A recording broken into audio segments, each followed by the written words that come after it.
Warning, the Stone Age Gamer includes a lot of bad language. Cover your mother***ing ears.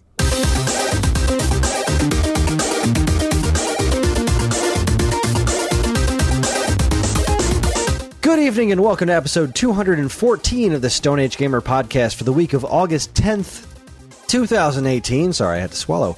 I'm Kris Randazzo, and joining me tonight is founder of StoneAgeGamer.com and all-around nice gentleman, Ryan Cross. Ahoy! Ahoy! We are recording this on a boat. Dan is away on vacation, so Ryan is here to do his best Dan impressions. Go ahead, do a Dan impression. Oh, shoot, man.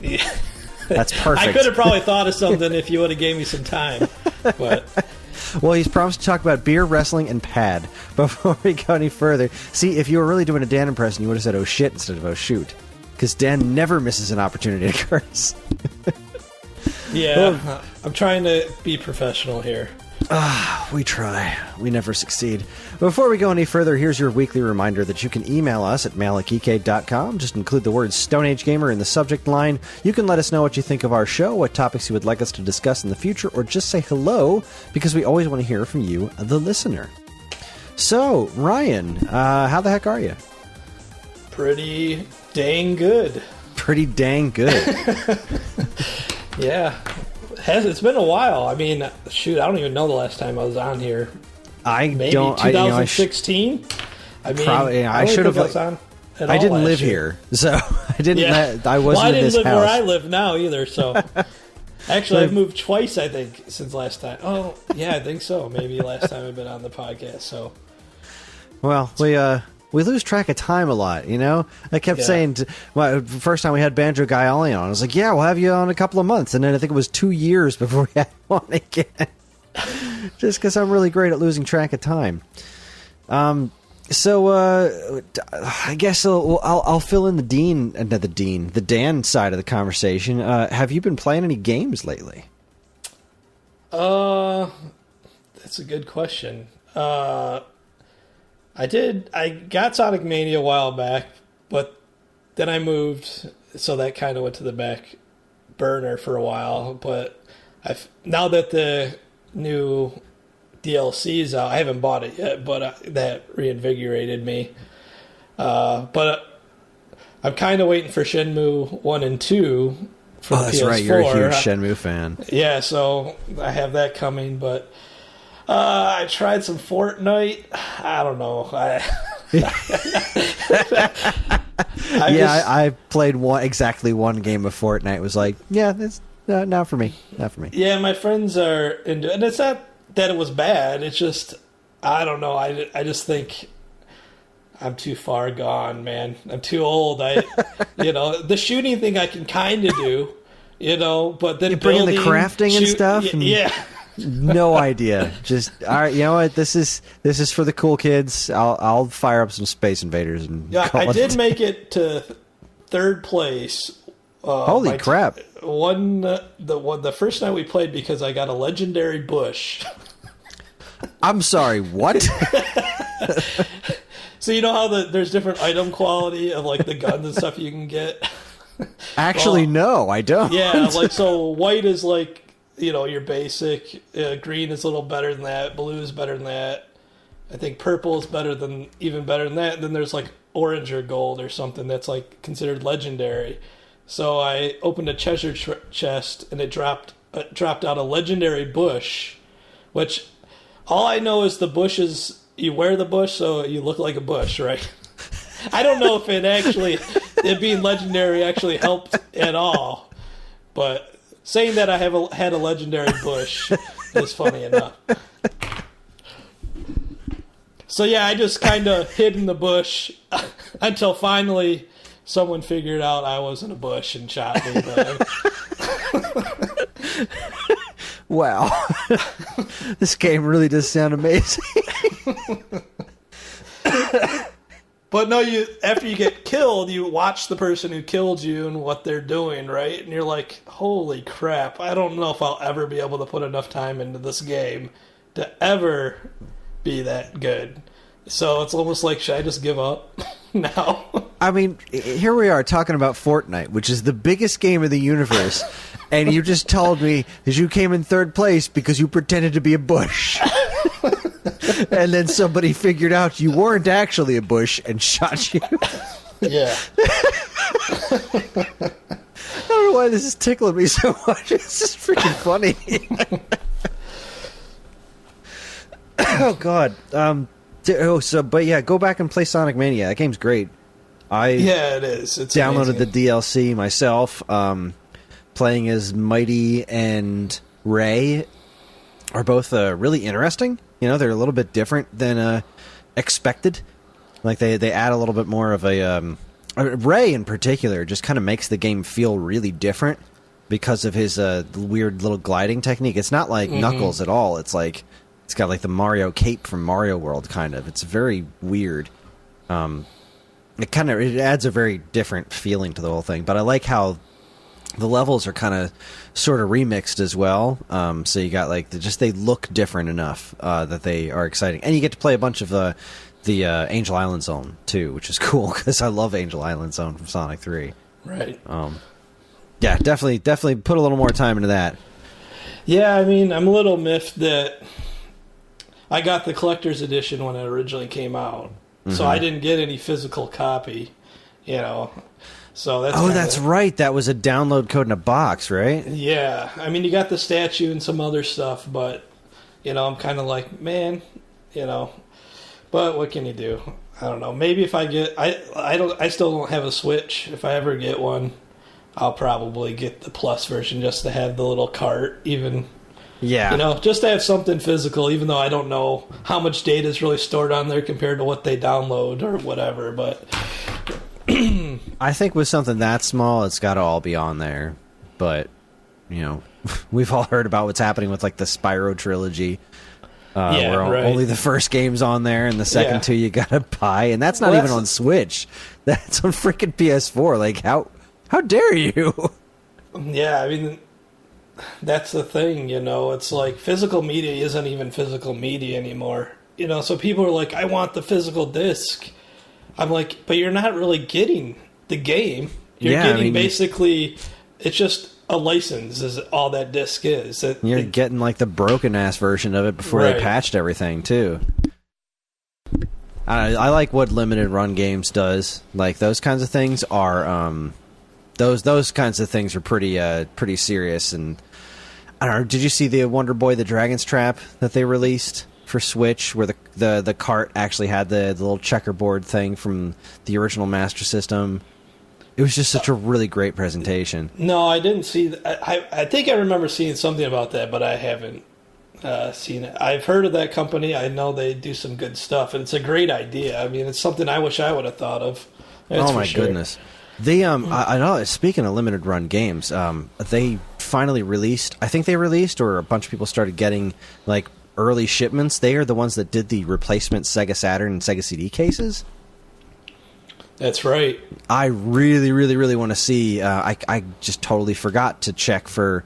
There was a bunch of people talking about how they were going to do some video reviews of them, and I forgot to look for them because there was two different people doing them, and one of them went with a Chinese company, and so they were looking into an inexpensive way to do it, and so they went to a Chinese company, and now they have the molds, and the people from Limited Run, the guy from Limited Run who wanted to do these things saw their case and wasn't impressed, and so he was really happy with the custom one he was doing that's supposed to be just really, really, really great. And I know I have a handful of cracked Saturn cases, and I love this idea of people making new versions of these little pieces of the history that are falling apart, like besides the discs themselves, because you know disc rot's a thing. Saturn games aren't going to last forever, but you know the cases that you can put on your shelf, I mean, like as much as the actual games are the thing that's there,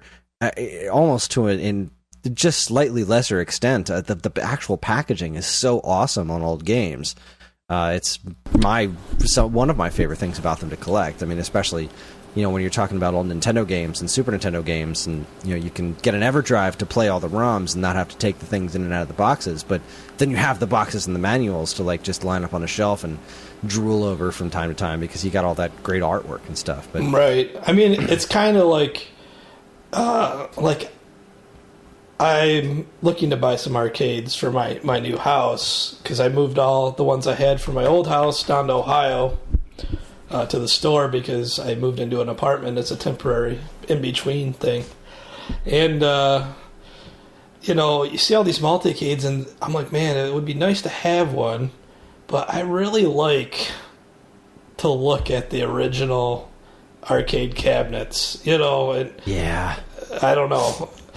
Maybe one multi-cade or something, just so there's more variety, but, Some of those I'm actually looking mainly for games for my house that, like, you can't play, aren't just a joystick and buttons games, games that use trackballs or light guns and stuff like that. Stuff that's the best way to play it is through the arcade, I've always wanted some of those, I think the little triple pack things are kind of, really good compromises. Not those newer ones that they're like selling at GameStop and Walmart, the $300 or $400 ones that have like a handful of games in them.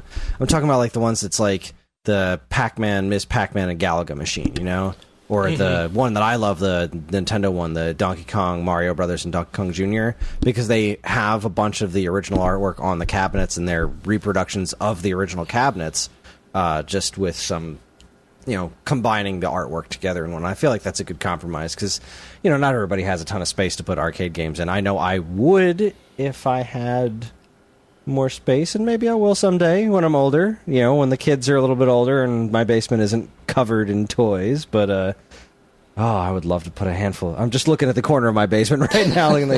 I'd put an arcade cabinet right there in the corner, like 3 of them in a row, maybe a pinball game. Oh, God, I'd love to have a pinball machine. What I wouldn't give for my own Twilight Zone pinball. It's my favorite pinball machine. I don't know if we have that one at the store or not. You'll see when you come to visit. I don't know. Andy and Jackson love pinball, so there has to be at least 10 pinballs there. Oh, I'm so excited. So, fun fact, Dan and I have been talking about our vacations on the show. I'm going to be going on vacation in a little bit, and on my vacation, I'm actually going to get to check out the Stone Age Gamer store. So I'm super ultra excited to do that and poke all the different things and people that are there. I don't know where I was going with that, just saying that, a little inside baseball. Well, that's where I'm going. Yeah, it's for the first actual company trip for Stone Age Gamer. So that's true, yeah. That you'll be out here, so that's exciting. It is exciting. I guess before we go any further into all this other territory, I just wanted to talk a little bit, since I'm not going to be on the show proper for another couple of weeks, because the next week's show is our panel, and then Dan's going to be doing the show. I just want to talk a little bit about the stuff that I've been playing, because I have done a few things of note. I finished West of Loathing, which was amazing. I mean, if you've listened to the show at all recently, you've heard me just going on and on. Last week I read a bunch of stuff from the game, but so Ryan, do you know anything about West of Loathing? Have you listened to me go on and on about this game at all? No. All right, so this is it's like a point and click adventure game with stick figures. I'm at the end of the game, and I finally finished it. And just to kind of give you a good idea of the humor in this game, the main plot of the game is you're helping this train get across the West because it's like a Western. And when you get to the last train stop, there's this crazy old guy with a beard who curses you and steals the train. The curse he gives you is antivirus, where it changes your view in the game to like a really segmented view, as if you have ant eyes, so it's an antivirus. I see. And it took me a while to piece together. I don't know why it didn't click with me in the first place, but after I beat the guy, because you finally catch up with him and you have a big fight with him on top of the train, the guy's name is Norton. Norton's antivirus. Yeah. That was amazing. Point and click adventures, man. Those are always fun. Absolutely hysterical. I cannot recommend this game enough. So please buy it. Buy that and buy Bomb Chicken. Actually, speaking of point and click adventures, sorry to cut you off. No. I just bought Monkey Island 2 on Steam, and I just started playing it, I think, 2 nights ago. So I haven't really got very far, but that's another game. Oh my god, the first Monkey Island, that was the special edition thing where it's got the redone graphics and stuff. Yeah, at first I wanted to play it in the old graphics, but as I was because you can flip back and forth instantly, between each. But as I played more and more, I'm like, you know what? I think I'll just stick with the new graphics. I mean, and because the old graphics have their charm, but they did such a great job with the new ones, and the voice work is great. I mean, it's really, really good. And audio commentary, which is really a neat feature, in a game like that. Yeah. Let's see. I downloaded Picross S2, which I tend to go on and on about. I love Picross, and Picross S2 is really great. It's got this cool new mode where you beat a bunch of levels, and then it opens up a what's it called? Like a group Picross, or I can't remember exactly what the mode is called. But you get to these giant pictures that are all segmented, and then you do like little mini Picrosses that unlock a piece of this like giant puzzle. And then when you do them all, it unlocks a huge picture. It's awesome. But I still have to finish. Is that how it's pronounced? Picross? I always thought it was Picross. I've always just called it Picross. I don't know. I could be wrong. It could be Picross. I always looked at it as Picross, like cross between picture crossword. I don't know. I'm making this shit up. maybe it's just your East Coast accent. I don't know. It could be. Yeah, we'll call it a New Jersey thing. But it's freaking great. I love it, but it reminded me, like, now that that's there, I was really kind of rationing Picross S1. I was just, like, doing a couple of them here and there because I didn't know when they were going to release another one. So now that there's another one already out, I can just go back and beat the, like, 40 or 50 Picrosses I have left in the first one. So, big fat thumbs up to that. Also, just before the show, Overcooked 2 came out today. And Karen and I played the first couple of levels, and it's awesome. It's really refined. It looks a lot prettier than the first one. Like, you can tell that they learned a lot from making the first game. And oh boy, we did sushi and sashimi. The story in this. Did you play the first Overcooked at all? No, my friend. He told me to get it, and I was about to buy it, and he's like, "Oh wait, you can't play over the internet with each other." Overcooked 2 you can. Good. Which is nice. But yeah, no, Overcooked is not very fun single player, but as soon as you add a second person, the game is out. It's one of the best co-op games I've played. It's especially great couch co-op. Like, playing multiple people in the same room is just an absolute blast. But one of the things that people I don't think that have ever played Overcooked don't understand is that, well, it looks like it's just this really bizarre game about, weird-ass kitchens, but it also is post-apocalyptic. Like in the first one, you're trying to prevent this giant spaghetti monster from eating and devouring and destroying the world. So you go back in time to learn to be a better chef so that you can feed him enough to stop the apocalypse. And in this one, which is fantastic, the Onion King has found the Necronomicon, and it gives him this, like, recipe about bread, and he's like, it had the yeast, and then you let it rise, and then it flashes over to a graveyard, and all these, like, bread zombies come out of the ground. And it's like, oh no, it's the unbread. Oh, man.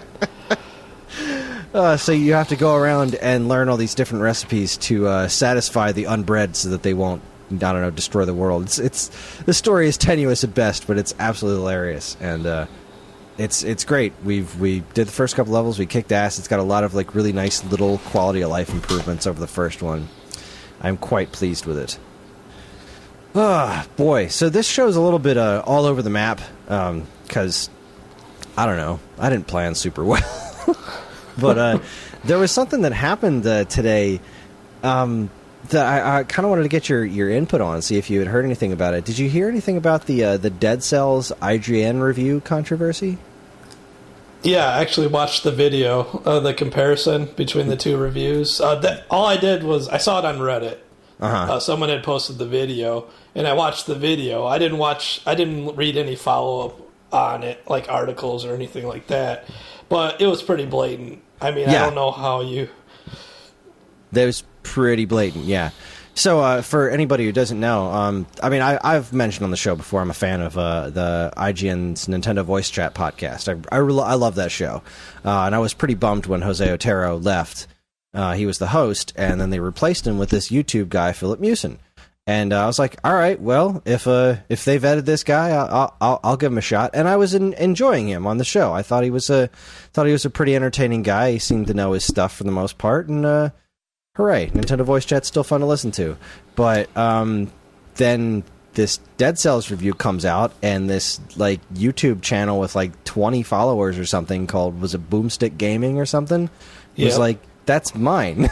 IGN just read me, like, just totally plagiarized my review from a couple of weeks ago. What do I do? And so IGN pulled down the review and did a bunch of looked into it, and then I just found out about it, I don't know, an hour or two ago that they posted their response, and they have parted ways with Mr. Mewson and sent out their apologies to all parties involved, and I guess they're going to have somebody else re-review it, or I don't know what they're going to do, but boy, if I lived in LA, I would be applying for that guy's job immediately. I am like, I'm cheesed off at this guy because he's got a job that so many people would want, and especially me. Like I would love to be IGN's Nintendo guy. I would love that, but I don't live in Los Angeles, so that's a physical impossibility for me. But I mean, a lot of people hate on IGN. Personally, they don't bother me too much. 'Cause what I like about them, for the most part, they stay out of the political stuff, like Polygon and Kotaku and some of those other ones do. Which to me, I just want to know I want news about games. Not politics or Trump or anything like that mixed in with my games. I completely agree. We actually try to do that on the show. I mean, every now and then Dan will crack a joke, but we move on pretty quick, and that's exactly how I feel about it.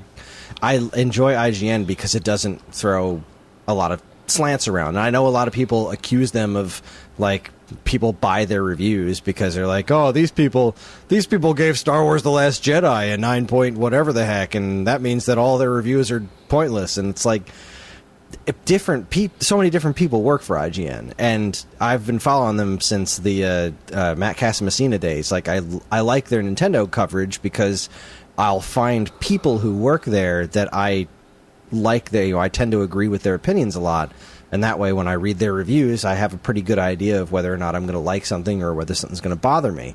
It was Casamassina I liked a lot, and then it was Craig after that, and he was really fun, and Jose Otero, I really respected his opinions and everything, and a lot of these people got jobs working for Nintendo too, which is kind of awesome. And I was just really bummed that this guy would do that, because, I mean, first off, plagiarizing is dumb. Like, if you don't have, I mean, if you're going to do it, if you're going to watch it, obviously the guy didn't play the game. Otherwise, he wouldn't have plagiarized it so badly, in my mind. Like, at least played the game of any significance. Yeah. But if you're going to do that, I mean, I'm not saying you should, but I mean, if you're going to, is it really that hard to make it sound way different? Even if you are following kind of the same, opinion of the other one. I mean, at the end of the day, like, if you're sharing the same opinion as somebody else, just put it in your own words, I guess that's the difference between a reference and just straight up plagiarizing. Well, the crazy thing was, like, he did change some stuff, but it was insignificant stuff. The stuff that stood out, like how he worded things, that made it more his style, is what he copied, thus making it... I don't know, man. And that's the thing, like, I really want to play Dead Cells. I'm intentionally not, because I've started Horizon. Oh, crap. I've meant to talk about that, too. So, next on my list. But yeah, I'm intentionally not buying anything else because I've started Horizon and I want to start I want to spend time with that game and just focus on that. But damn, Dead Cells looks really good, and I was pretty surprised by it. I was like, all right, let's. When I first read it this morning on Twitter, I thought, well, I don't know, maybe this is just some sort of, maybe it's a coincidence, you know, like maybe these guys just have really similar opinions. And then I watched the comparison video from Boomstick Gaming. I was like, oh no, that's a ripoff. No, yeah. That's plagiarism. That's just bad. And how do you do that? And how do you get to be, you know, he's a YouTuber guy that gets called up to this really cool position and then just kind of pull something like that? That just left a bad taste in my mouth. Yeah. But I tell you what hasn't left a bad taste in my mouth. I finally started Horizon Zero Dawn on my shiny PlayStation 4. And boy, this game is I'm only about a half hour in, okay? So I haven't actually gotten any of the main game yet. It's a lot talkier than Breath of the Wild. See, now, I have almost no frame of reference for Horizon, but on our Game of the Year show, everybody was telling me, like, this game is, you know, this is their Game of the Year. This was Dan's Game of the Year. It was Dean's Game of the Year. It's like, no, people have told me that this game is better, just blatantly better than Breath of the Wild. And then other people say, you're crazy, Breath of the Wild is blatantly better than Horizon. And what I've picked up on so far is that they are two radically different approaches to similar ideas. Because what I noticed, the big difference so far, is that Breath of the Wild is just like, wake up, Link, here's the world, go nuts. Mm-hmm. And Horizon's like, I'm a dude, I was exiled, and now I got this little girl, and I want her to do a little Lion King thing, and then I met a witch, and then she was like, I'm going to bless her name, and you hold her up over a cliff, and some clouds are going to talk to you or something, and then it's a few years later, and now I'm that same little girl, but I'm a bigger little girl, and I'm in a cave, and I'm running around in a cave, and I can't really do anything but jump and walk, but then there's some shadowy stuff, and then I make it to the end of the cave, and I find a Saiyan Scouter from Dragon Ball, and then a bunch of circles show up, and I press some buttons, and technology starts going off, and I'm like, I'm doing all this stuff, and I have not even started the game yet. This is just, it's showing me a bunch of cinematics, and then I'm playing some cinematics, but what I'm here for is to be that Aloy girl, who is the little girl that I am so far, and be running around in that giant, awesome world, hunting these giant, awesome-looking techno monsters. And I had like 40 minutes to myself the other night, and I went downstairs and I fired up the game, and I didn't get to do anything even resembling that because I'm all playing through this story, and it's a neat enough story. It's just it reminded me of why I've been so happy to just play indie games so far this year, because I just like picking up and playing. It's just like jumping right into the games. And sometimes I do really enjoy story stuff, and I just kind of have to get myself into the right mindset, because I'm coming off of West of Loathing. So I've been playing Picross, which is pretty monotone, and West of Loathing, which is black and white stick figures. And now I'm playing Horizon, which is freaking lush and colorful and gorgeous. And it's quite the culture shock. But I will say that thus far, even though it is different from my initial expectations, just based on how many people were comparing it to Breath of the Wild, I am thoroughly enjoying it. So thank you again to our listeners for providing me with a PlayStation and the game to play. Yeah, I mean, I don't play a lot of newer console stuff anymore. I play mainly on the PC, just for the convenience, of it. And but man, some of those PlayStation exclusives, I do want to get my hands on. And it's kind of, I mean, the reason I bought Shenmue 1 and 2 on the PlayStation 4, even though I just ripped on this, was to get the physical copy and not the the Steam downloadable version. But yeah. I do want to get Detroit, and I do want to get Horizon, but someday, I want to get God of War too. God of War is on my list. Yeah. Uncharted games are on my list. I don't know if I'm going to get into Last of Us. After watching the E3 presentation of Last of Us, boy, that game seems like a downer.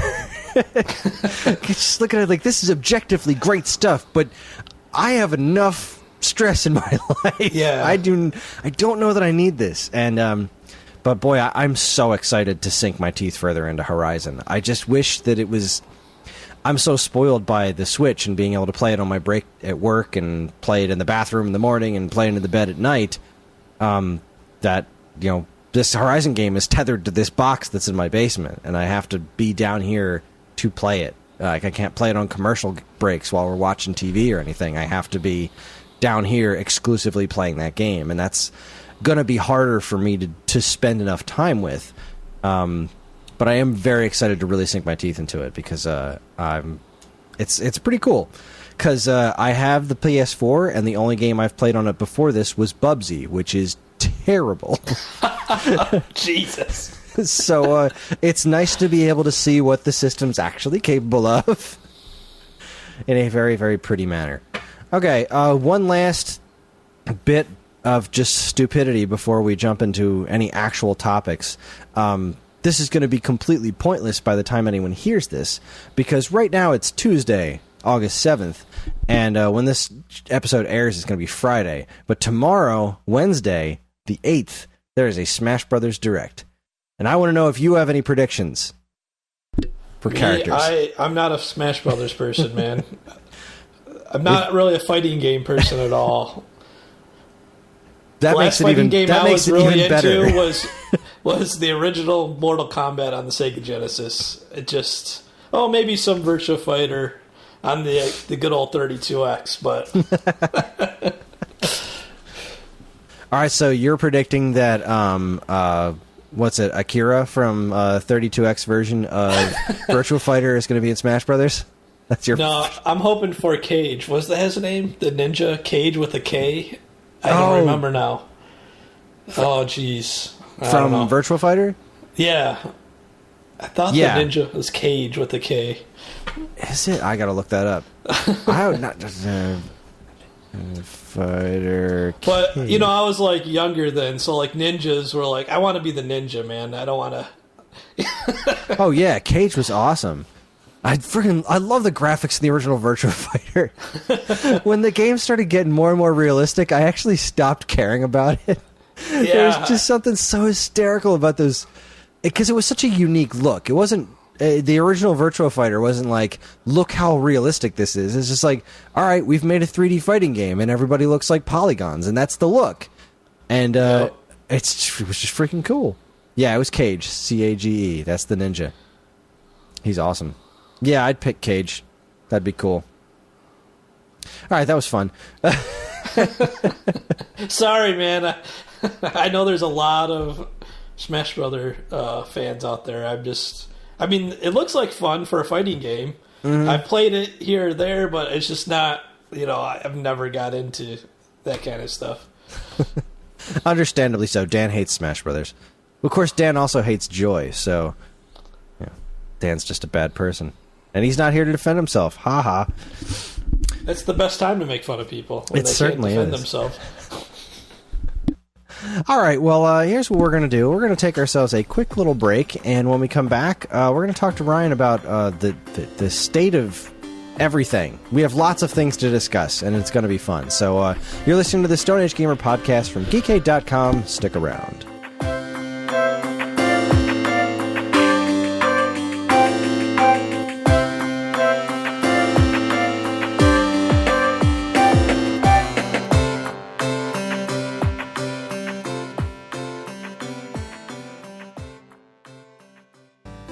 And now, here's a look at some of the other original content available right now at Geekade.com.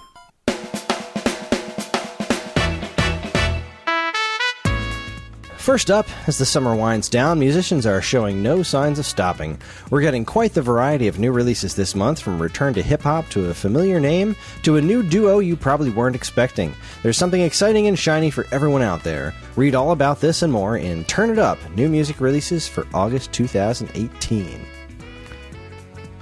Dan, you gonna read the next one? Oh wait, you're not here, so I'll read all of them. Next! Chip Garrison has found out what makes the Mission Impossible movies work. All you have to do is torture the crap out of Tom Cruise. Seriously, though, with the latest in the honestly shockingly long line of Mission Impossible movies proving again to be a success, and that Tom Cruise has barely aged in the last 20 years, it's way past time to dive into what makes these movies work, their similarities to James Bond, and just how much fun it is to watch Tom Cruise take a beating. Don't miss Ethan Hunt, America's masochistic James Bond, located in the think tank. And finally, for your 28th unpaid advertisement-laden visit to the non-stop comic shop, Jordan begins with a trio of unfortunate apologies before reviewing Avengers 59 and 60, an infamous slice of the Silver Age that suggested Hank OG Ant-Man Pym's relationship to Janet OG Wasp Van Dyne may have had some unhealthy qualities from the start. Plus, there's lots of discussion on everything relating to the new Ant-Man and Wasp movie. Did they like it? Will you? Will I? Find out in the new Nonstop Comic Shop episode 28. It's an ant world. You can catch all this great stuff plus tons of other articles, videos, podcasts, and more right now at geekade.com.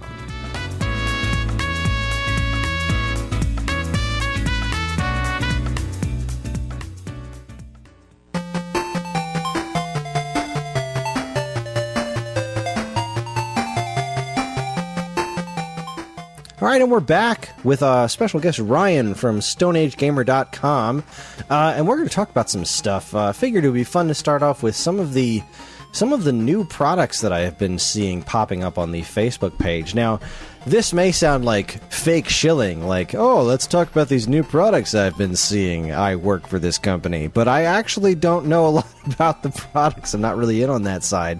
So I've seen some cool things, and I wanted to talk a little bit about them. The first thing I wanted to bring up, I think the last time you were on the show, we talked a bit about the bit boxes. Mm-hmm. I saw something about 16-bit HuCard and Game Gear bit boxes coming in the fall. Yeah. Talk to me about this. Well, yeah, they're in production now. So basically, the whole reason we originally made bit boxes was for flashcards. So we were originally just going to make them for the flashcards, but we figured once we did that, people were going to probably want to buy them individually for their own games, and that's why we came up with the BitBox brand, so we could kind of kill two birds with one stone there, get cases for the flashcards as well as sell them to people who want them. But so we slowly went through, because we were using those universal game cases, if you remember, long time ago. Yeah. And those, borderline junk, basically. I was never really happy with them, so we finally have made it through almost every single flashcard we sell with a bit box, but the last one we don't. I mean, we do have a case for the Turbo EverDrive. It's that orange one. I don't know if you remember seeing it before. It actually looks really cool, but it does, but it doesn't sit in there very well. Well, right? Like, didn't you have to do we have something to modify to it a lot to get it to work, because it is for something else, a different product. It just so happened that luckily the dimensions, at least, the width and height were about the same, but the depth obviously not close. So we had to do a bunch of modifying to the case. Mm-hmm. And the base case itself has gone up over time. I mean, to the point where we're paying a significant amount of money for this simple plastic case. So we finally broke down and we're like, let's just make a bit box for the Turbo EverDrive. But we've never actually had any kind of case for the Game Gear, mainly because it's the worst selling flash card, to be honest with you. So it's never been a huge priority. But we figured, and the Turbo EverDrive sells pretty well, but we figured because of their sizes, they kind of crisscross each other, in width and height. So we're like, let's just do a hybrid case, that can fit both, and finally we'll have that Game Gear covered. Okay, so it's the same case. I'm looking at it now, and yep. I see that. Okay. Yeah. So in trying to get it, the dimensions decent, where it can hold the manuals for both systems, because we were actually going to do a smaller case originally, but then Game Gear manuals wouldn't fit, and really we were having a problem with the Turbo graphics manuals as well, because they're CD sized. And so, in the case itself was CD sized, but the inside was a little bit smaller than a CD because they were usually for the cover art of the CD as well. So we went up to more of a DVD-sized case, which fits both manuals in the front cover area, luckily. So, we can't wait to get that because it's going to make our lives a little bit easier, and we'll finally be able to offer a deluxe version of the Game Gear, or the EverDrive for Game Gear. So that's that. I like this one quite a bit because I feel like TurboGrafx and particularly Game Gear are the kinds of things where the boxes just aren't around all that often, and it's always been one of my pet peeves to want to have display boxes for that kind of stuff. But I don't see a lot of boxed TurboGrafx stuff out there. I do see a lot of loose stuff out there. And it'll be really cool to be able to have, because the thing about the TurboGrafx cue cards is that they're usually ugly as sin, but the cover arts are usually pretty cool. But you don't really get to see the cover arts all that much because there's almost none of it on the actual cards themselves. So I don't know, having a nice display case like this, because I've at conventions and stuff, I've messed with bit boxes. If anybody listening likes to get has some spare money to throw at some replacement cases for games they have that are loose, bit boxes are a very nice way to go. They're kind of like the you had said a while ago they were kind of like the, what is it, like vacuum packs, like the old VHS cases or something? Formed or thermal formed. I mean, they basically mean the same thing. Kind of like the old Disney VHS, but it's a thicker vinyl. Yeah, they're really nice. If I had all the money, I'd want to replace most of my... I'd want to put a bunch of my Game Boy games in these. Because it's also nice, like... As a collector, and speaking to other collectors, one of the hardest things to figure out how to display properly is your loose Game Boy and Game Gear stuff. Silly question. Would a Lynx game fit in any of this? The Lynx games kind of fit in the Game Boy cases. Really? Or Game Boy cases. It's not perfect, but they do kind of snap in there. It's a little tight of a fit, but... I don't know if anyone's using them for that purpose. That's something we noticed, but because it wasn't a perfect fit, we didn't. It's not something we advertise. But yeah, it's definitely something you can do. It's the same with the Genesis case, or we call it the Sega case because it's Genesis, Master System, and 32X.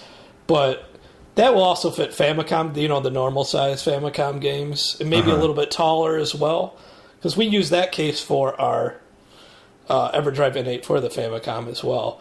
But we don't advertise that because we don't want people... Because, Famicom games came in different sizes and the tallness. So we didn't want to advertise that and have people buy them for that reason and then be like, wait, this doesn't fit all my Famicom games. So it's a little tip if you're looking for something to store Famicom games of that size. But, it's just something we don't advertise. I guess that's one of the biggest issues with, besides probably lack of demand with doing like an Atari 2600 bit box, because there's like 18 different shaped kinds of games for that platform. Right. You got a few of the double enders, and that would stuff just be like impossible. that. I mean, that's probably our most commonly requested one is for the 2600. But again, like you said, the problem is there was no regulation on the cart shapes. But you could probably figure out something if you exclude the double enders that would fit most of them fine. Another problem, though, is the manuals are huge for most of those games. They are, yeah. So, they're pretty big. So to make a case that fit, if you wanted to be able to put the manuals in the front cover area, it would have to be massive. So... It's either you don't get somewhere to store your manual, or you have this huge case, it's something that's probably not going to happen, unless 2600 EverDrive ever gets made, but from what I know, that's probably never going to happen. So no, I mean the Harmony cart's pretty much the standard on that. I don't know if this is anything that we can actually delve into, but I mean, have you guys ever looked into like carrying the Harmony card? Where is the Harmony card even sold? Do you know? I don't know. I'm pretty sure probably sometime in the past I had emailed the guy who made it. Mm-hmm. But my guess is either we never came to any agreement or he never responded back. Maybe it's something I could look into again. For a while there I was staying more loyal to Kris EverDrive products. Mm-hmm. But as other opportunities have presented themselves over time, we've kind of gone away from that exclusivity of just selling his stuff, especially with stuff that either he doesn't plan on making anything for, or, it doesn't, it might be a long shot that he would ever make anything for, so we don't, like the Neo SD. Yeah, it's not like he's jumping on a Neo Geo one, so that doesn't really hurt to do that. All right, well, Bitboxes, that was fun. Let's see, what else have I seen? Go ahead.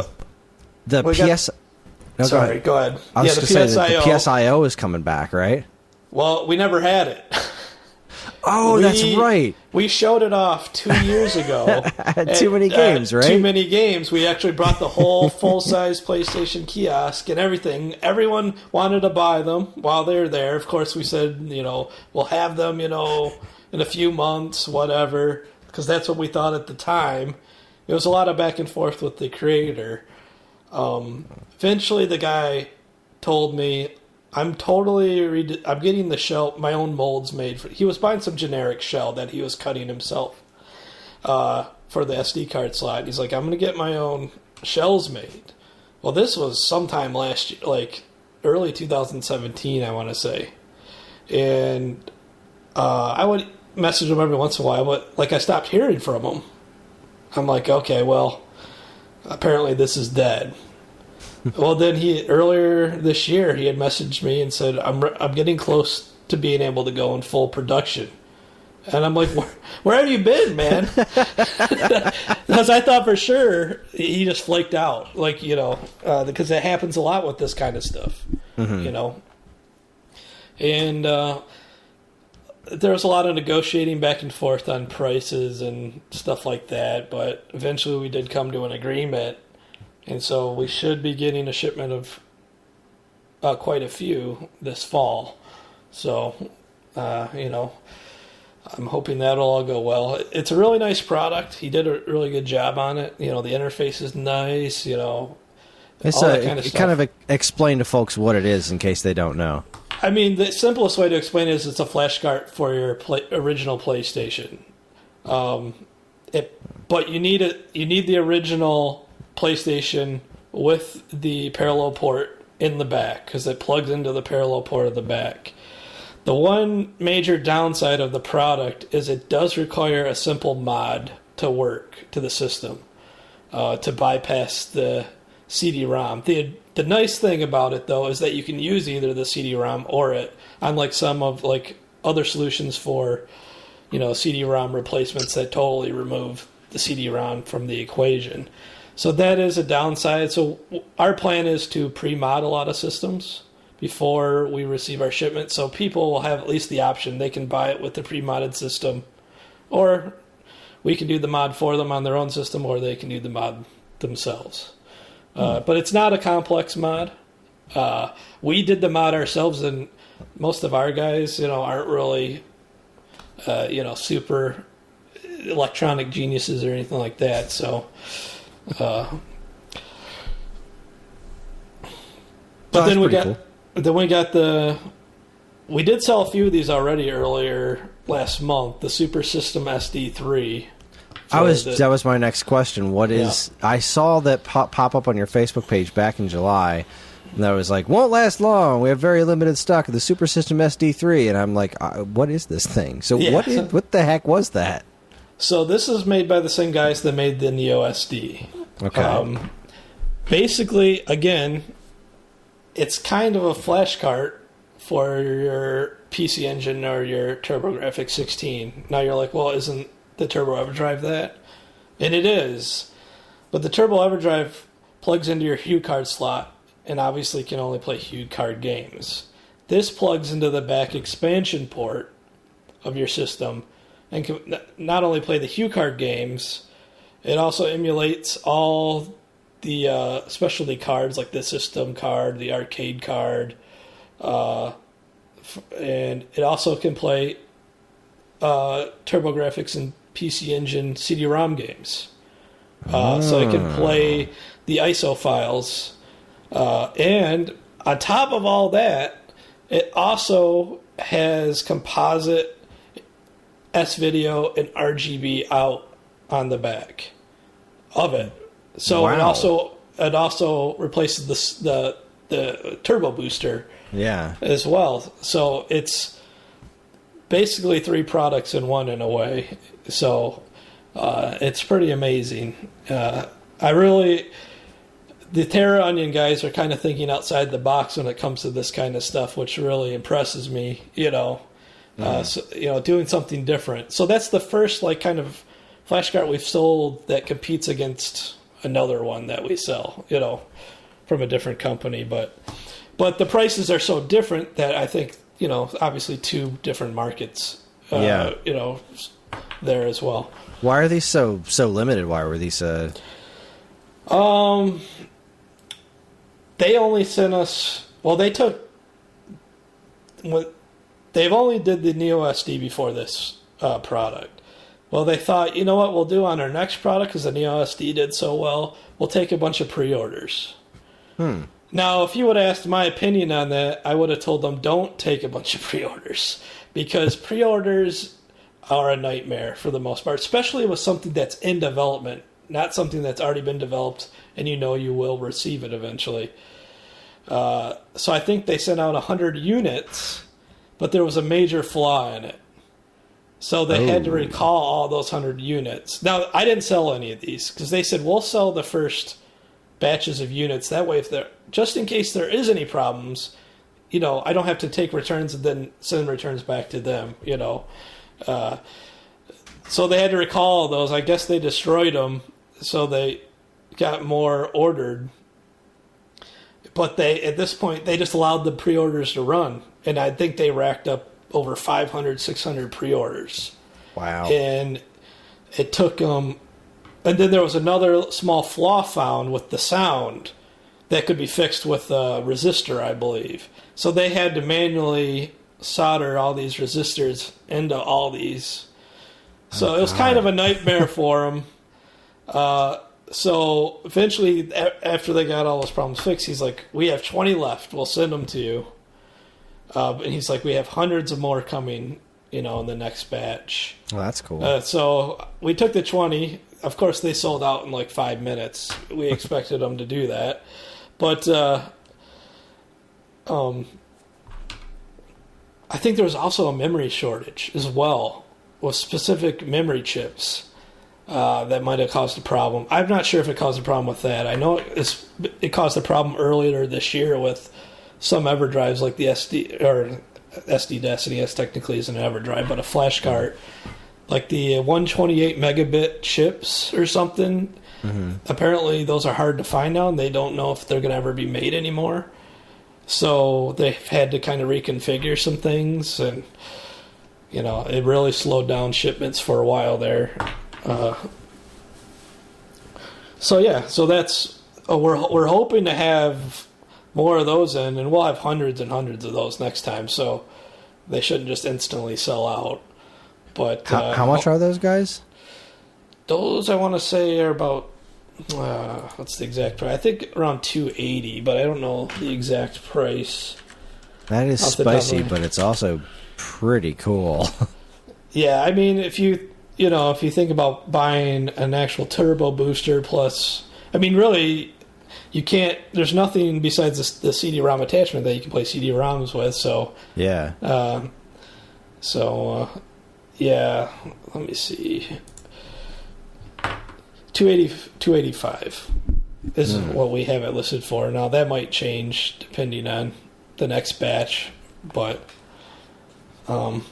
yeah. So that's exciting. That's a great new product. When he first he kept it secret for a long time, and finally he told me about it, and I'm like, holy crap! you're going to sell a lot of these. Even though it's not the most popular system. I mean, with all this that this can do, it's pretty much the go-to solution now. If you want, I mean, I can't imagine any serious TurboGrafx collector not just positively salivating about this thing. Right, exactly. So, yeah. So you had mentioned the SD2 SNES earlier. I know there's a bunch of stuff going on with that.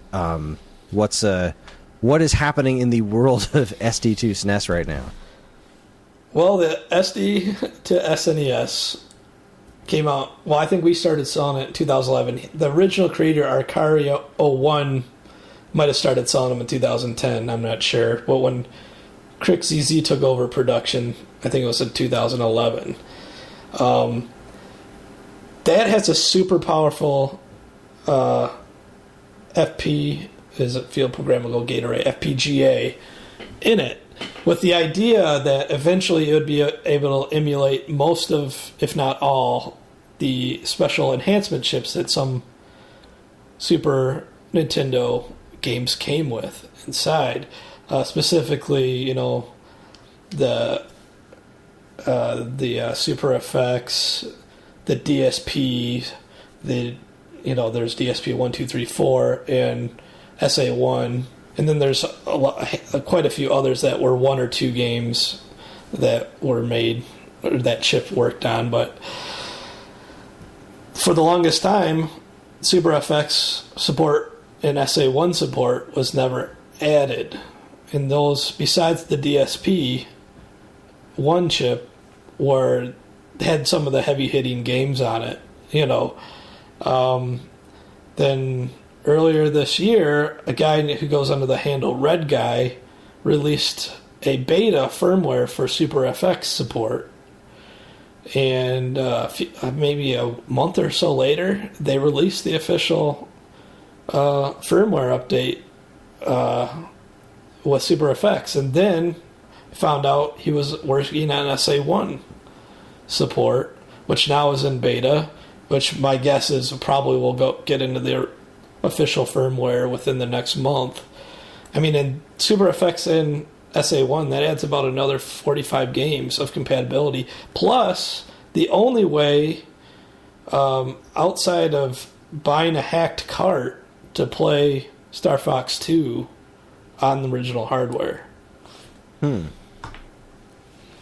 Has this... Wow, you actually just reminded me of two different things. I mean, I'm assuming the final version of Star Fox 2 that they put in the Super NES Classic Edition, that's showed up somewhere, right? I'm sure somebody has dumped that by now.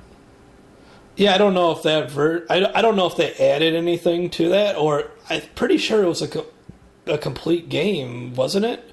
They just never released it because by that point in time, N64 was on the horizon, and they didn't want to really remind people how inferior the SNES was. I thought I had read somewhere that the Star Fox 2 version that had been online was like a 90% finished one or something like that, and there's just some minor tweaks or whatever that there might were be in the final version. There might have been some people that actually fixed it themselves as well. I don't know, but sidetrack. Do you know whatever happened with that SimCity for NES? Like, I know somebody bought it so that they could dump it online. Like, it didn't wind up going to like some private collector that was just going to lock it in a box forever. But do you know if that ever actually happened? No idea.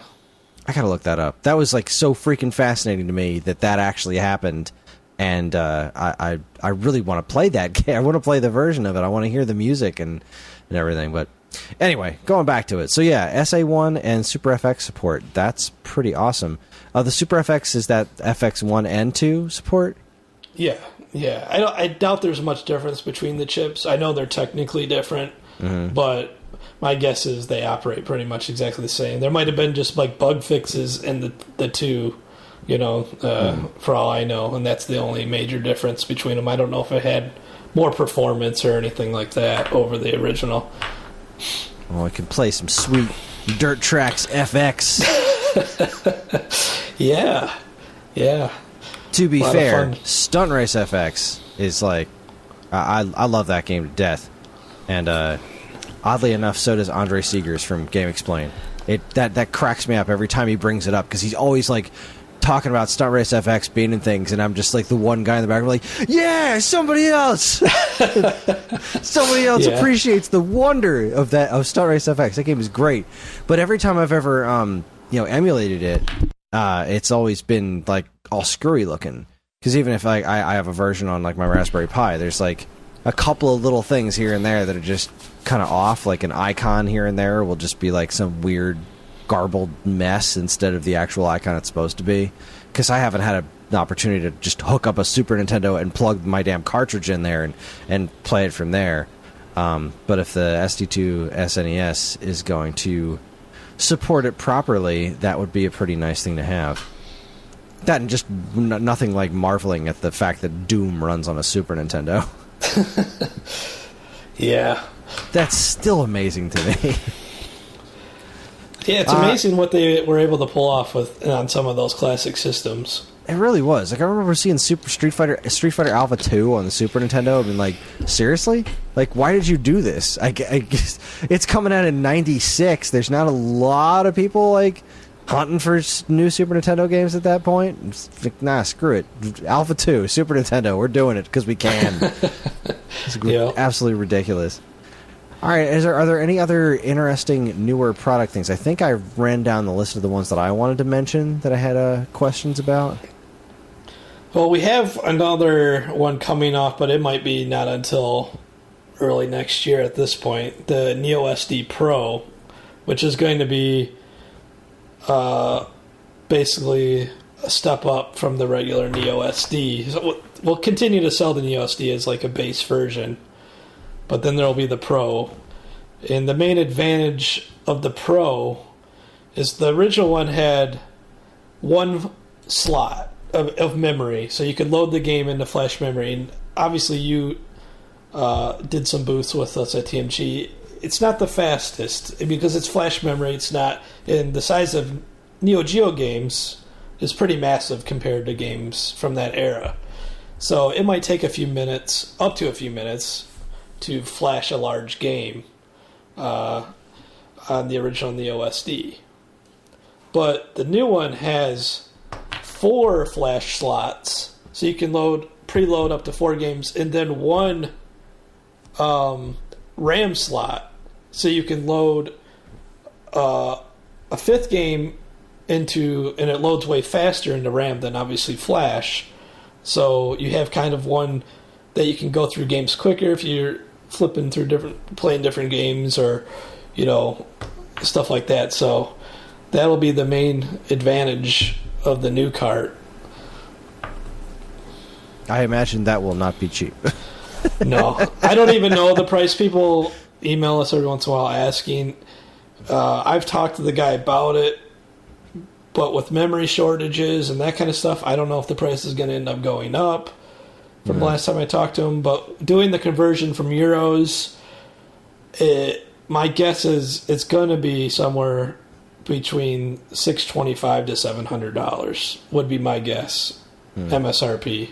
So it will only be for the even more hardcore Neo Geo people. And really, I mean, the Neo SD is still a great product. Yeah.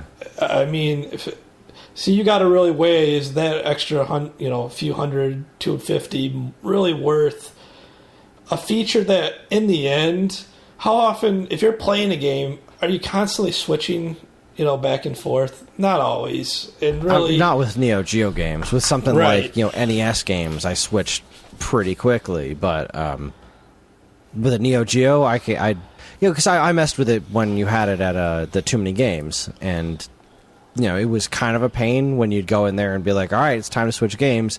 But then you'd just be sitting there talking about Neo Geo games for a minute with whoever you're next to, and I guess that would be kind of boring when you're on your own. But at the same time, it's just like, well, here's the whole thing. It's and it's not, I don't know, for some reason flash carts, I like them better than multi-carts. Like, multi-carts are just like, this is this closed off thing. This is what is on here. And if there's any sort of flash carts are so much more upgradable, I guess. If something changes, or if there's somebody makes a new game or something like that, you can always add to them. And the multi-carts, you can't really do that. So I don't know. I think that it's out of my range. I don't have a Neo Geo. I never have, and I probably never will. So it's like pretty far out of my wheelhouse. But boy, if I did have one, I'd want one.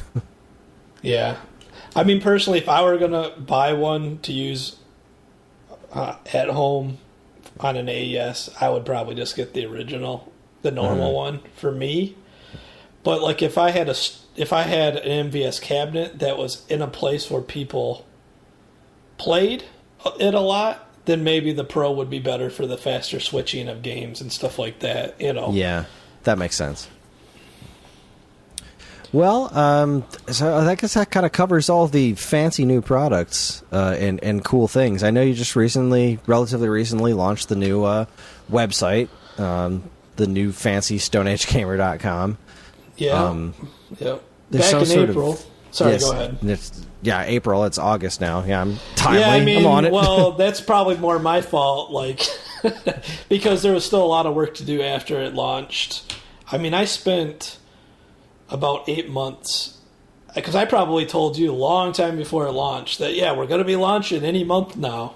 But it took me about 8 months of working on it to get it to where we were happy with, you know, feeling comfortable with launching it, because I am a programmer by trade, so I wanted to learn how everything worked with it.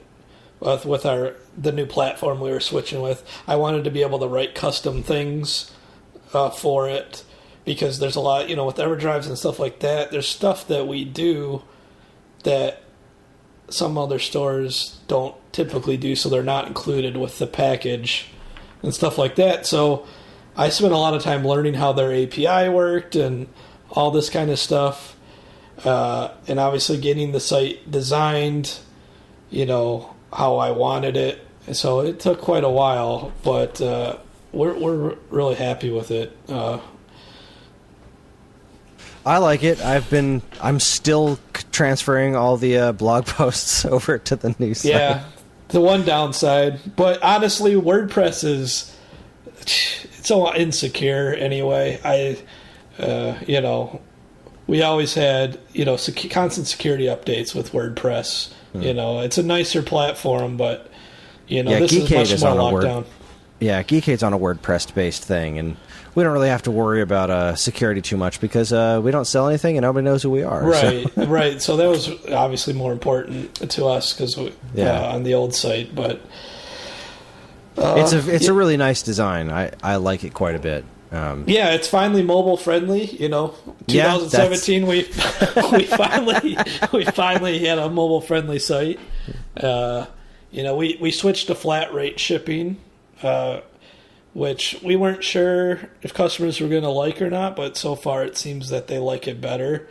You know, in some cases the customer might be paying a little bit more for shipping than they used to, but in most cases you're paying less. Because it just makes it easier, because you don't have to worry about what you're adding to your cart. You know, you always know the shipping's going to be $6, you know, for US, no matter what's in your cart outside of bit boxes, because those are just too heavy. Sorry, guys, we can't include those in flat rate shipping. But everything else is flat rate. And just to help people, to guide people with, you know, because buying a flash cart, it can be kind of intimidating.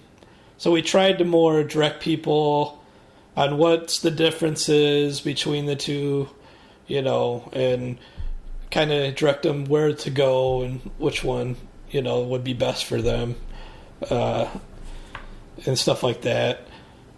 And we have more currency options, so you can, like, if you come to the site in like the UK, from the UK, you'll see all the prices in pounds. So it gives you a better idea of what you'll actually be paying, you know, instead of you having to convert it yourself and stuff like that. Yeah, those bits of improvement, I was fond of, because, buying flashcards is, I mean, even as somebody that's me, I mean, I'm the host of your damn podcast, and I would even look at a lot of the flashcard stuff. Like when we did that commercial for the N8 a while back, there was just a lot to it. There's a lot of the people that know look at you like you're a crazy person for asking these questions. Like I've seen I've just seen some banana stuff on like not message boards. This isn't the 90s. But, you know, Reddit or whatever, where people will ask a question and be kind of berated for it being a stupid question. And I look at it like there are no stupid questions, because your average person, like, thinks this is voodoo magic. Like, the buying, do I buy just the board? Like, what do you mean the case is separate? I don't understand. And when you set up in the new site where you just kind of like, this is what it is, here's the thing that you can buy, and you buy this and then you plug it in and it'll do things. And that kind of stuff is, I think it's very appreciated. I think it is appreciated, and I like that you try to normalize this stuff a bit. Just kind of make it a little bit more of, here is a product that you buy, and it will work when you buy it, as opposed to, like, you know, when I bought my Raspberry Pi, and you ask just about anybody, you talk about emulation, and like, oh, just buy a Raspberry Pi, you don't need to do any of that stuff. Like, well, there's so much that can go wrong with it. I still can't get wireless controllers to work on my Raspberry Pi at all, and I've had 3 different people look at it who have their own Pis, who like do this, all kinds of computery stuff for a living. Nobody knows why this thing won't work, because there's lots of different things that can go wrong with it. You're basically buying a little mini computer that you're mini building yourself, and to the people who know what that is just like, you know, a monkey could do it. But as a monkey, I am telling you, a monkey can't always do it.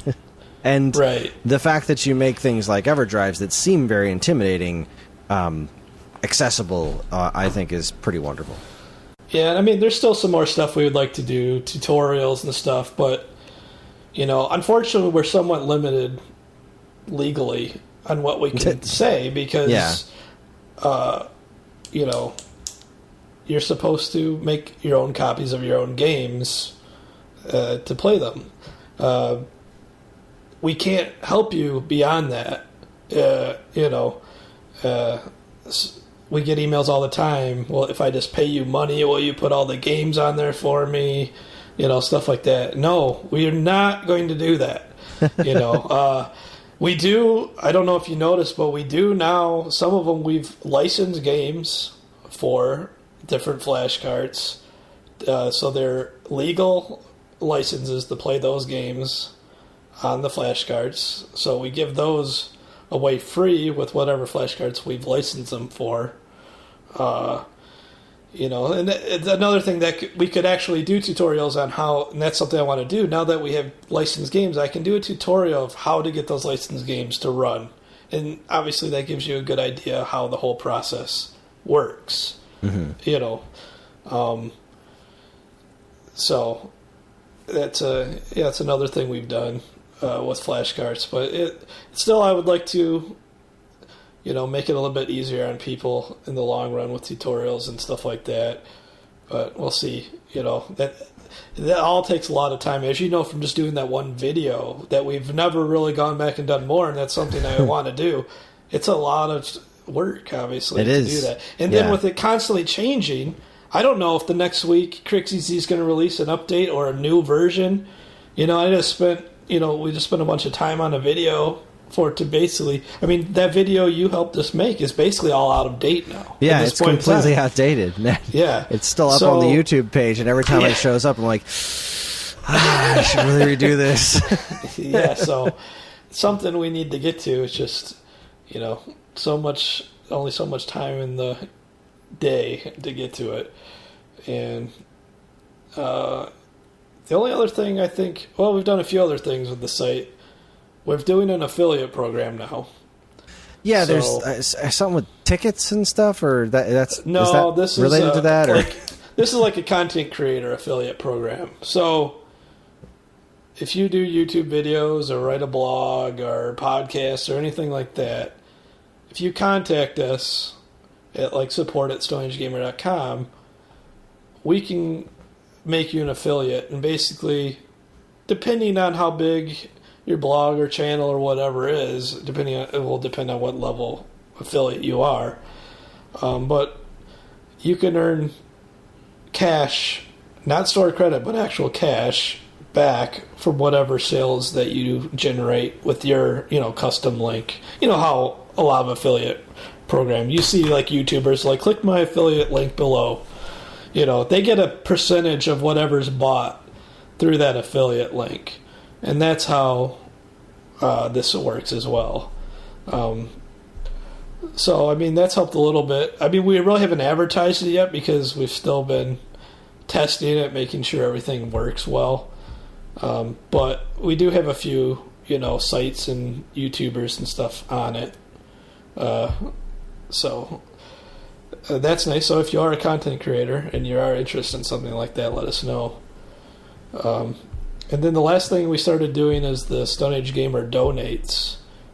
So this has been something we've been wanting to do for a long time, but with the new site, we decided to finally get around to getting this all done. And basically, this is just in lieu of a sale sometimes. What we'll do is we'll take a percentage of the sales during that period and donate them to a charity. So we did one back in June for, I think it was I don't know the exact name, but it was a charity for blind children. So for maybe it was a week and a half or something, we took 5% of everything we brought in through the site and then donated it to that charity. And the reason we picked that charity was because we asked people for their personal experiences with charities. Because I want to know, if I'm donating to a charity, that someone's actually interacted with this charity or worked for this charity or something that makes me feel confident of sending, of donating to that charity, and that the money's going to go where it should be going. So this guy wrote us a message on Facebook about how his son was born blind and that this charity really helped his family, because basically his wife had to quit her job because, having a blind child is basically a full-time job. You don't get a break at all. Having a child in general is, but obviously much worse. And so that's why we chose that one for the our first one. And then we'll be doing one starting tomorrow for Extra Life, which I think benefits the Children Miracle Network, which is a network of children's hospitals. And then hopefully when you guys do your Pain in the Acid-thon, we'll do something related to that and kind of do a promotion alongside that to Sweet. Donate. Yeah, absolutely. That's coming in September. We're in the planning phases. We're definitely doing the Pain in the Acid-thon this year. It's probably going to be September. Well, not probably. It's going to be September 22nd and 23rd. We're still nailing down all the different games. I'll be completing the Unholy Triforce and playing Zelda's Adventure. But yeah, that goes to the Colon Cancer Alliance, which is there's people involved in Geekade, including my wife, who have connections to colon cancer and whatnot. So that's definitely a charity that means a lot to us. So yeah, thanks in advance for that. I like that whole idea of giving a charity. Boy, that was me going out on a limb, huh? I like the idea of giving a charity. Good things are good. So what's the ticket thing I'm looking at? I get so confused by websites all the time. There's something to do prize with... tickets is our rewards points for customers. Okay. We call them prize tickets because obviously arcade-related, retro gaming. And Gotcha. Originally you could, on our old site a long time ago, you could actually buy special stuff with your tickets. That was the only way to buy it. The reason we got rid of that was basically...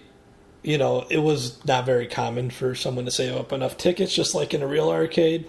Mm-hmm. So it was a lot of work for very, little reward. And most people just bought gift certificates with them, not products or anything like that. So, that's what it is. So the current promotion we have running till midnight tonight is the 3 times price tickets if you earn 100, or if you order $100 or more. But yeah, I mean, people have claimed thousands and thousands of dollars since we've launched the new site. I think it's a pretty fair reward system. I mean, basically on your normal day, you're earning about 5 to 10% back. Just depends on how much points you save, because unlike most systems, the more points you save, the cheaper things are.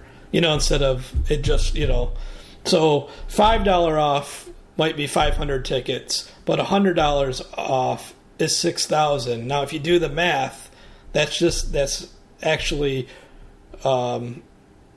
saving up to the $100 off is actually when you divide it, it's a better deal, right? If you save your tickets. But for people that don't really like to save, it doesn't take much to earn the 500 tickets to get $5 off. Sometimes we just give those out for logging in. So sweet. Well, I gotta say, we had a whole other thing talking. We were going to talk about, like what's it like getting into the games business and how we feel about retro games. But it's getting late, so I think we actually have to call this. Which means I'm just going to have you on again soon, right? Yeah. And by soon, I don't mean in 2 2 years. Because that's how we roll around here. I want to get you on for one of our ridiculous trivia episodes sometime soon. Because those are fun. All right, well, then that's it. I'm going to call it. That's our show. Thank you, Ryan, again for joining us. Join us next week when we'll be putting up the audio from our panel at Long Island Retro, which is this weekend. If you're not going to be there, it's going to be your chance to find out what me, Dean, and Matt think the best, worst controller is. It's going to be ridiculous. I have printed out tournament brackets. Dean has bought easels from Amazon. We're bringing props. It's going to be stupid, and I'm really excited about it. So once again, you can get in touch with us at mail@geekade.com, as well as all flavors of social media that we inhabit. You can like us on Facebook, find us on Instagram at Geekade, subscribe to our YouTube and Twitch channels for all our latest video content, and follow us on Twitter at @the_Geekade. You can also find us individually on Twitter. I'm at Geekade Kris, that's Geekade Kris. And Dan, if you want to follow that guy, he's at Geekade Dan. It's Geekade Dan. If you're interested in more information about anything we discussed here tonight, be sure to check out our show notes. And while you're at it, you can also subscribe to this and any of our other wonderful podcasts on iTunes or Stitcher, or if you're super nice, you can leave us a review, because any and all feedback is welcome and appreciated. We'd also like to thank our intrepid editor, Evan, for making this show listenable for all you folks, and we'd like to thank Mark, TDK Knight, for our show's theme. You can check him out on SoundCloud and Bandcamp, or his website, which we have a link to in the show notes. Again, always remember to keep your eyes on Geekade.com for even more fresh, original content. Ryan, do you have any final messages for the folks listening to our show? I mean, basically, if there is a charity you would like us to promote in one of our Stone Age Gamer donates, please email us at support@stoneagegamer.com with your experience with that charity, whether you worked there or you dealt with them. Everything's confidential. We're not going to post your story online. It's just for us to know, where the money is going and feel comfortable with that. So that's about it. Cool. Well, thank you very much again for joining us, and thank everybody for listening. And that's all we got. On behalf of myself and Ryan and Dan, who's off gallivanting in Disney or whatever, keep playing games.